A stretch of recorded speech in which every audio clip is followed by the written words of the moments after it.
Hello children, welcome to असा education. आज हम करेंगे सीबीएसई की दूसरी क्लास की हिंदी की किताब रिमझिम का चौथा चैप्टर अधिक बलवान कौन। इसके हम करेंगे प्रश्नोत्तर। आइए देखते हैं कि आपका पहला प्रश्न क्या है। पहला प्रश्न है कि हवा को ऐसा क्यों लगा होगा कि वह सूरज से अधिक बलवान है। तो जो हवा थी उसको ऐसा क्यों लगा कि वह सूरज से अधिक बलवान है। तो हवा को ऐसा इसलिए लगा क्योंकि हवा ने सोचा कि वो बहुत तेज़ चल सकती है। तो जो हवा है वो क्या सोचती है कि वो अपने वेग से, अपनी चाल से सारी पृथ्वी में आतंक मचा देती है और पेड़ पौधे, घर, ये सब चीज़ें उसके प्रभाव से उखड़ जाते हैं या टूट जाते हैं। इसलिए हवा को ऐसा लगा होगा कि वह सूरज से अधिक बलवान है। आपका अगला क्वेश्चन है कि हवा आदमी का कोट कैसे उतरवा सकती थी, कोई तरकीब सोचो। तो जो हवा थी वो आदमी का कोट कैसे उतरवा सकती थी। यदि वह इतने ज़ोर से चलती कि आदमी को कपड़ों का ध्यान नहीं रहता तो शायद हवा उसके कोट को उतरवा सकती थी। बटन हवा के तेज़ वेग से क्या होते, टूट जाते और जो कोट था वो उतर जाता। अगर हवा बहुत तेज़ चलती तो जो आदमी था वो अपने आप को संभाल नहीं पाता और उसके जो कपड़े थे वो अपने आप ही उतर जाते और जो बटन थे वो हवा के तेज़ बहाव से क्या होते, टूट जाते और जो कोट था वो उतर जाता। आपका अगला प्रश्न है कि आदमी ने गर्मी लगने पर कोट उतार दिया। तुम गर्मी लगने पर क्या क्या करते हो। तो आदमी ने तो अपना कोट उतार दिया, तो हमें जब गर्मी लगती है तो हम क्या करते हैं, हम गर्मी लगने पर सूती कपड़े पहनते हैं, पंखे, कूलर या एसी के पास बैठते हैं, पंखे, कूलर, एसी चला लेते हैं और बाहर जाने से बचते हैं और खूब ठंडा पानी पीते हैं, खूब पानी पीते हैं, आइसक्रीम खाते हैं, कोल्ड ड्रिंक पीते हैं। तो गर्मी से बचने के लिए हम ये सारे काम करते हैं। आपका अगला प्रश्न है, बताओ इनमें से कौन अधिक बलवान है, तुम्हें ऐसा क्यों लगता है। मतलब इसमें पूछा गया है कि तुम बताओ कि इसमें से कौन अधिक बलवान है और जो तुम बता रहे हो बलवान है तो तुम्हें ऐसा क्यों लगता है कि वो अधिक बलवान है। तो सूरज बलवान है या हवा बलवान है। तो मुझे लगता है कि डैश अधिक बलवान है क्योंकि, तो इसमें जो दूसरा है वो पूछा गया है हाथी या शेर। मुझे लगता है कि अधिक बलवान है क्योंकि गर्मी या सर्दी। मुझे लगता है कि अधिक बलवान है क्योंकि, तो आपको जो रिक्त स्थान है वो भरना है और क्यों बलवान है वो लिखना है। तो सूरज या हवा, इनमें से कौन अधिक बलवान है।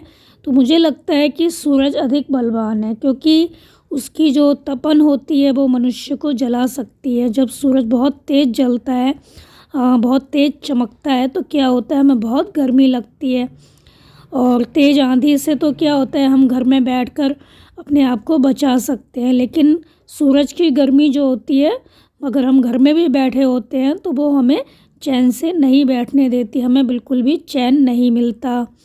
तो मुझे लगता है कि सूरज अधिक बलवान है क्योंकि उसकी तपन मनुष्य को जला सकती है। तेज़ आंधी से तो घर में बैठकर बचा जा सकता है, परंतु सूरज की गर्मी से तो घर में भी चैन नहीं मिलता। अगला है हाथी या शेर। तो मुझे लगता है कि शेर अधिक बलवान है क्योंकि हाथी शेर से अधिक विशालकाय क्यों ना हो। तो जो हाथी होता है वो शेर से काफ़ी बड़ा होता है, विशालकाय होता है, परंतु जो ताकत होती है वो शेर में ज़्यादा होती है, परंतु ताकत में वह शेर को पछाड़ नहीं सकता। शेर हाथी तक का शिकार कर लेता है। तो गर्मी अधिक ताकतवर है या सर्दी। तो मुझे लगता है गर्मी अधिक ताकतवर है, बलवान है क्योंकि गर्म कपड़े पहनकर घर में रजाई में बैठकर हम सर्दी से बच सकते हैं, परंतु गर्मी जब होती है तो हमें कहीं भी चैन नहीं मिलता, ना घर में चैन मिलता है ना हमें बाहर जाने पर चैन मिलता है। तो हम बहुत परेशान हो जाते हैं जब बहुत अधिक गर्मी होती है। तो हमें लगता है कि जो गर्मी होती है वो सर्दी से अधिक ताकतवर होती है। आपका अगला प्रश्न है, हवा ने अपनी ताकत दिखाने के लिए क्या किया। और फिर है सूरज ने अपनी ताकत दिखाने के लिए क्या किया। इसके बाद जो क्वेश्चन है वो है, यह सब अपनी ताकत दिखाने के लिए क्या करेंगे। पानी है, पहाड़ है, बादल है, सर्दी है। तो आपका जो पहला प्रश्न है कि हवा ने अपनी ताकत दिखाने के लिए क्या किया, तो हवा ने अपनी ताकत दिखाने के लिए क्या किया, ज़ोर ज़ोर से चलना आरंभ किया। धीरे धीरे इसने आंधी का रूप ले लिया। इससे क्या हुआ, जो पेड़ पौधे थे वो उखड़ने लगे। फिर है सूरज ने अपनी ताकत दिखाने के लिए क्या किया, तो सूरज अपनी ताकत दिखाने के लिए तपने लगा, जिससे बहुत अधिक गर्मी बढ़ गई। इसकी तपन से पूरी पृथ्वी तथा वहाँ रहने वाले जो लोग थे वो जलने लगे। फिर इसमें जो गा क्वेश्चन है वो है, ये सब अपनी ताकत दिखाने के लिए क्या क्या करेंगे। जैसे पानी है तो पानी क्या करेगा, पानी अगर बहुत ज़्यादा हो जाता है तो पानी क्या करेगा, पानी प्रलय ले आएगा। और बादल गर्जना करेंगे, बादल खूब गरजेंगे और खूब पानी बरसाएंगे अपनी ताकत दिखाने के लिए। पहाड़ अपनी चट्टानें गिराने लगेंगे। और जो सर्दी है वो क्या करेगी, सर्दी बहुत अधिक ठंड पैदा करेगी। अब अगला आपका जो क्वेश्चन है वो है, मान लो कि हवा ने कहा जो मिट्टी में गड़े इस तंबू को उखाड़ दे वह ज़्यादा ताकतवर होगा। ऐसा होता तो कहानी में क्या होता, सोचो और बताओ।